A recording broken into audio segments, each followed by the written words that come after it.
So a few of you guys asked for a review on the new XF, and I think one of you actually asked for me to do a comparison on the driving dynamics of the new one versus the old one, since I've owned two of these now. The two things that I find are similar between the two cars, and those are the brakes and the steering.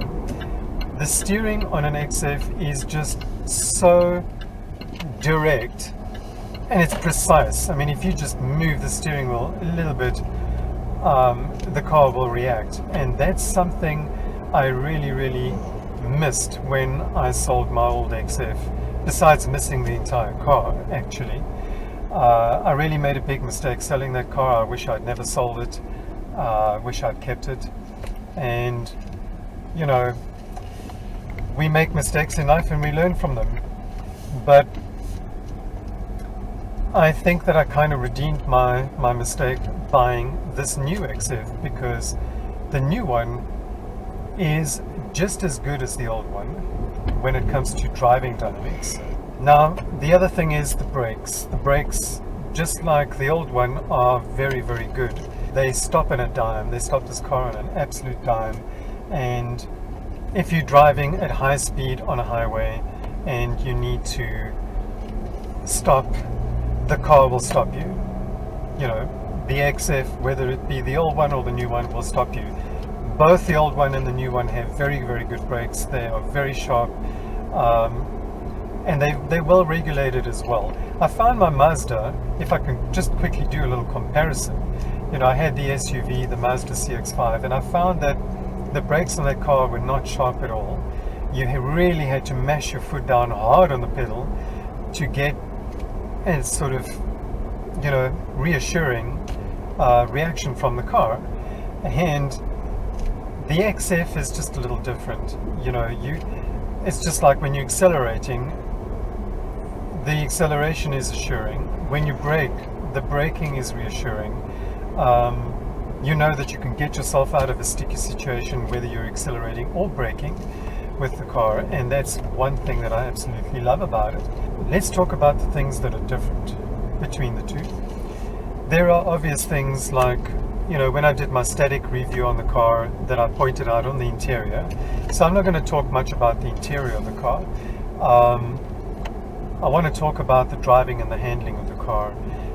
Now, the old one, the suspension was actually tuned to be a little more harsher and much more firmer than this car is. This car is still very firm, but yet at the same time it absorbs those little bumps and creases in the road very well.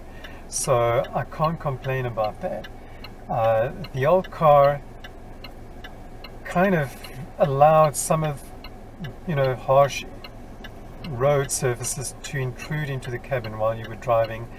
Even still, I felt like the old car had a very nice ride. It was a beautiful ride and it was a smooth ride.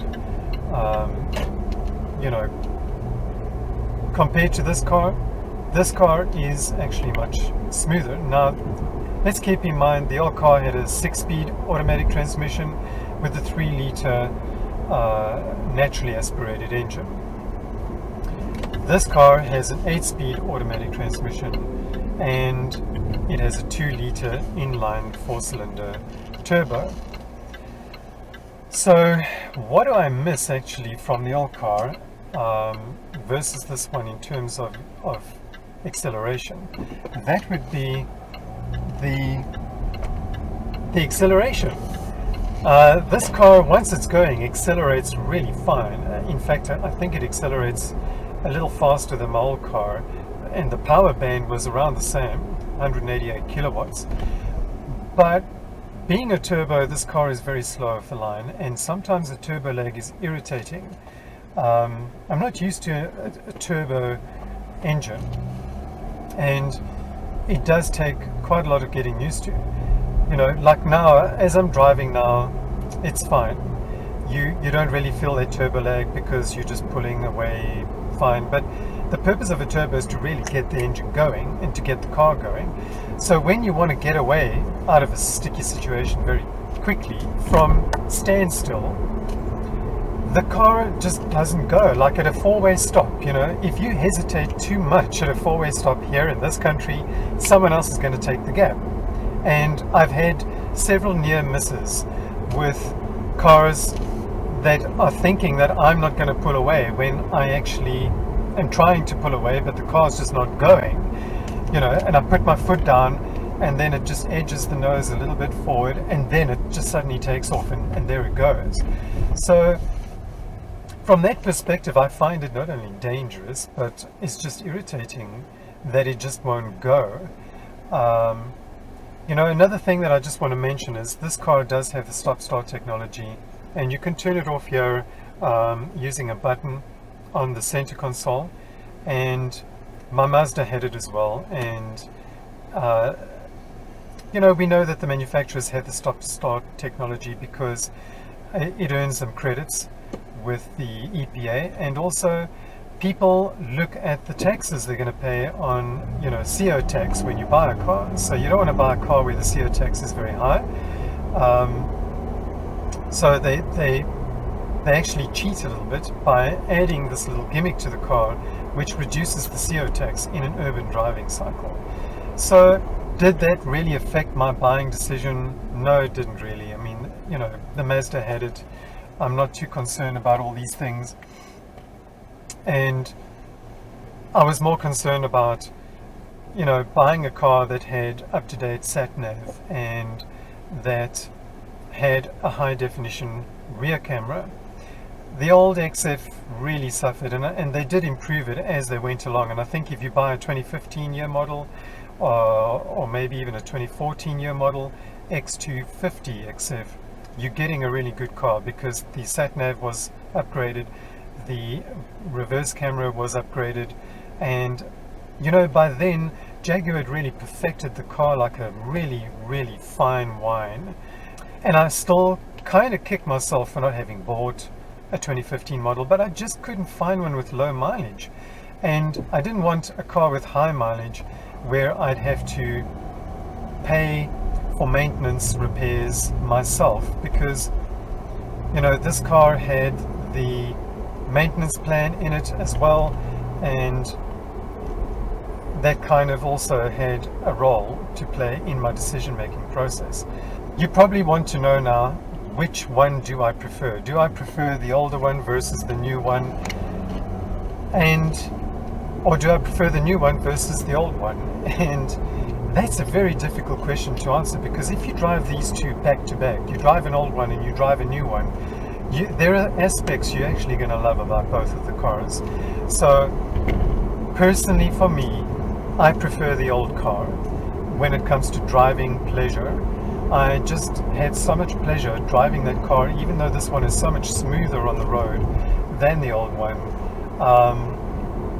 The transmission's also smoother. The 6-speed transmission can be a little, not clunky, and it's not jerky, but it can be, you can feel the gears changing, you know. And I had a Cadillac CTS prior to that, which had a 6-speed automatic transmission, but it was a GM transmission, it wasn't a ZF transmission. The 6-speed and the 8-speed are both ZF transmissions, and they're both good transmissions, trust me, they're very good. I mean, they won't give you any trouble, but they're both very good transmissions. But I just feel that the 6-speed transmission, you can feel the gears change, whereas on this car, you actually can't feel them change at all. It's that smooth. And even now, like, it was kicking down, I didn't even feel the kick down, whereas on the old transmission, you do kind of feel that. And you know, the economy from a gas to mileage perspective, the economy is much better on this car than it was on my old car, but not markedly so. I mean, this car is using around 11.2 liters to 100 kilometers, whereas my old XF was doing between 12 and 13 liters to 100 kilometers. So and I think if you buy, now keep in mind my old car was a 3-liter V6, and I think if you buy the old car with the same engine, you're going to get the same gas mileage, and you'll probably get, well, not probably, you will get better gas mileage if you buy a diesel. You know, a lot of guys have asked me about what I think of the diesels, and I test drove a diesel in this car, which has the same amount of kilowatt output. But what I found with the diesel is that to me it just felt underpowered. The diesel had 132 kilowatts versus this car's 188 kilowatts, and you can definitely feel the difference. The diesel just felt way underpowered to me. I took it out on the highway for a drive and I wasn't impressed with the performance. And I test drove the diesel first, then I test drove this car, and when I got into this car I immediately felt, wow, I'm buying this car. And it was the only petrol car they had. They had 3 diesels and they were all the same price. They'd all been marked down, and I decided to pounce on this car before somebody else test drove it and bought it. So, you know, when it comes to diesels, what concerns me about the diesels is, you know, if it's in the maintenance plan, it's fine. But the moment it goes out of maintenance plan, you know, you got the DPF, the diesel particulate filter, which needs changing every now and again. And when that thing decides to quit, the car goes into limp home mode, and that's it. You are stuffed. And the problem there is they are very expensive to replace.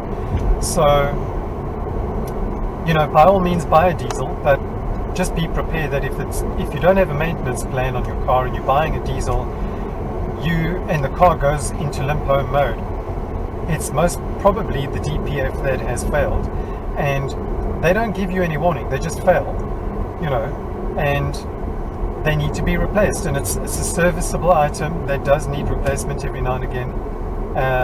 There's just really nothing you can do about it. So, you know, for that reason, I don't really recommend buying a diesel. And I think all the money you save on gas driving a diesel, all the money you save on diesel buying the diesel version, you are probably going to spend all those savings on buying a DPF for the car when it fails. It's just not a nice thing to have happen. So just be prepared for that. Other than that, the diesels are pretty good. The V6 diesel is an absolute beast of a car. I mean, that thing to me, oh, there goes a Porsche. That thing to me is equivalent to buying the V6 Supercharge. It just is an absolute beast. It's got a lot of power, a lot of torque, low down grunt. That thing is amazing. So if you want a diesel, I would recommend getting the V6 diesel, but not the 2-liter diesel, because it doesn't have enough power. And if you want a 2-liter, then go for the petrol version. You're going to enjoy it way more. I really do enjoy this car so much. Now there's just one more thing I actually want to mention between the two cars is NVH, noise, vibration and harshness. You know, both of them have, to me, I'm riding on a really bad road right now, and the car is doing a really good job of absorbing a lot of the bumps, because I can't feel the bumps, but I can hear it on the body of the car and on the suspension. But I can't really feel it. So from a vibration perspective, they've really done a good job there. From a noise perspective, I think both cars are pretty equal there when it comes to NVH. But like I said to you earlier, harshness is something the older car is going to let you feel a little more than the new car. You know, the ride is a little harsher compared to this car, and it's something that I picked up when I did a review on the white one. I think I reviewed that one about 2 years ago. It had just come out, was a brand new car, but that one was a 2-liter diesel. And one of the things I commented on was the fact that the ride quality felt so much better compared to my own car, my old car. But I think from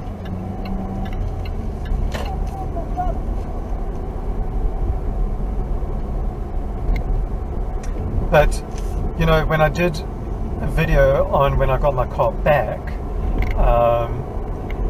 I was so happy to have received my old car back, because my old car just felt so much better in terms of luxury, you know. And I just want to quickly talk about luxury, because I was very harsh on the old car when I reviewed it, because it is a totally different car. But I just felt that Jaguar didn't do a good job with this car. They could have done it way more justice in terms of the feel and luxury of the car. I don't know, it just doesn't feel like a Jag inside. Maybe that's what they were intending, because let's face it, they're trying to attract millennials into the Jaguar brand. And this is why we have the I-Pace, we have the E-Pace, we have, you know, all these little SUVs that have come out, and I think they're trying to target a completely younger audience. I mean, I was born in the 70s. I wasn't born at, you know, the turn of the new century.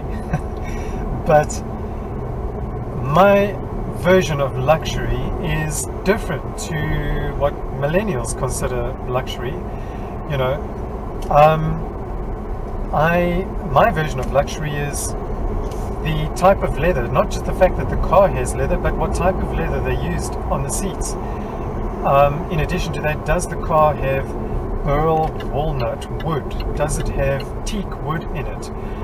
What kind of metals did they use? Is it, you know, real brushed aluminum? Is it, you know, knurled stainless steel? That kind of thing. That to me is luxury. Now, if you look at a Rolls Royce, they still produce Rolls Royces like that on the inside. That is luxury. I mean, a Rolls Royce is luxury, but millennials don't think, this is my own opinion, but I don't think millennials think of luxury as what type of wood it's got, leather and that kind of thing. In fact, a lot of them would prefer, you know, material cloth seats, because they don't want a cow or an animal to have died for the seat they're sitting on, and that kind of thing. You know, let's face it, if you eat meat, they're killing a cow, so what are they going to do with the hide? They're going to turn it into leather. You know, it's not like they wasted an entire cow for a seat. So the seat is just a byproduct of the fact that they slaughtered a cow for people to eat and live, you know.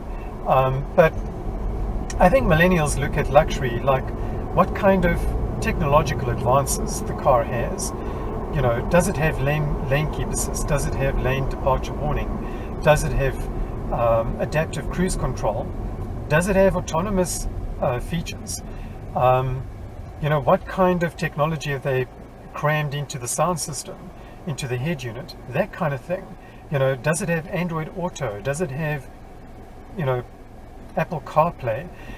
So those are the things I think they regard as luxury, whereas I don't look at luxury the same way, you know. And I think that is why I was so harsh on the XF when I first did a review on it, because I was shocked by the quality of the materials they used and the fact that they didn't even use some materials that I expected to be in the Jag. So from that perspective, yes, the car wasn't very luxurious to me. But if a millennial had to climb in a car like that, or a car like this, they would think, wow, this is luxurious. It's got, you know, all the technological things that you want in a car. So is the new XF luxurious? Well, yes and no, depending on how old you are. And I think that's where my age gives me away. You know, when I bought the Mazda CX-5, and here's one in front of me, but when I bought the Mazda CX-5, I wanted LED headlights and taillights. I wanted the lane keep assist and all that stuff. I wanted all that technology, but it had great leather inside. It had a leather dashboard. It had a leather steering wheel. It had things that, to me, I still considered luxury, you know. It had leather on the door pads here at the top, which this XF doesn't have. This is not leather. This is soft padding, but it's essentially plastic or rubber, but it's not leather. And my old one, you know, the old XF just had all that, and it kind of felt every time when I climbed into it that I was driving a Jag, because to me Jags were synonymous with Rolls-Royce before I even knew the brand, you know. So owning my first Jaguar, I'm glad that it was the X250 XF. I do not regret the decision whatsoever. The only decision I do regret is selling it. And you know, like I said before, we learn from our mistakes, and I have learned a big lesson from that. And do I regret buying this XF? No, I don't. I am thoroughly enjoying the car. It's been very reliable mechanically. It hasn't let me down yet. And I think the only thing when I got the car is the AC wasn't working, and that was due to a little plug that was disconnected under the hood. And I don't know if they disconnected it or what they did, but it was disconnected, so the AC the compressor wasn't kicking in as a result. The car did stand for a year or so before I bought it. It wasn't being driven, so maybe they just unplugged it, I don't know. But it really just comes down to this: should you buy the old one or should you buy the new one? I can honestly say, if you want and prefer the older one, and you're not worried about sat-nav and that kind of thing, how, you know, up to date it is, then buy the old one, because it is all round the better car. It looks better, and to me, dynamically, it does drive better. Even though this car absorbs the bumps better than the old one did, but it really just is a fantastic car. And like I said, if you get a 2014, 2015 model with low mileage, full service history, you're getting an absolute bargain. Go for it, buy it. If you prefer the newer shape, you know, I like this one now that I have because of the fact that it has the R Sport package. It's got more aggressive bumpers and aggressive styling, and it really does turn heads. It doesn't turn as many heads as the old one did, but it still does turn heads. And I love when I walk away from the car, when I go to a restaurant and I can still see the car out there, how people walk through the car park and they stop and they turn and they look at the car and they admire it and appreciate it as much as I do. And that just gives you a good feeling of you made the right choice buying what you bought. So, you know, I think in summary, it's really just going to depend on you, what you like. But I've done the SUV thing. I had an SUV and I didn't see the appeal in having an SUV, especially a two-wheel drive SUV. You know, it's really not going to behoove you in any way, shape or form. You know, sure, if you like sitting up high up and looking down on people, and that's your thing, then buy an SUV. But honestly, I think that people are being silly by not buying these sports sedans, because they are really well engineered and they are underappreciated on the road. And so I would like as many people as possible to go out there and test drive these XFs, test drive an old one, test drive a new one, compare the two, and you'll see exactly what I'm talking about. Because I mentioned in one of my old videos of my old XF is that the Jaguar XF is one of the best kept secrets on the road, and it really is, because, and it still is, because a lot of people go for BMW 5 Series, Audi A6, you know, the Volvos, and they don't give the Jag any consideration. And it really is the best kept secret, because they are reliable cars and they are fantastic fun to drive. So if you're in the market for a sports sedan, then by all means go out and test drive the XF. I know you're going to end up buying it. So I want to thank you all for watching. I appreciate all of you, my subscribers, and I appreciate all the comments that you guys give. I appreciate the fantastic support you all give. It's really, really nice to see, and I read every single comment. So, you know, put a comment down below what you think. The next video is going to be a DIY video, and I think you guys will enjoy it. So if you haven't yet, hit that sub button and give my video a like if you liked it, and I'll see you next time. Cheers.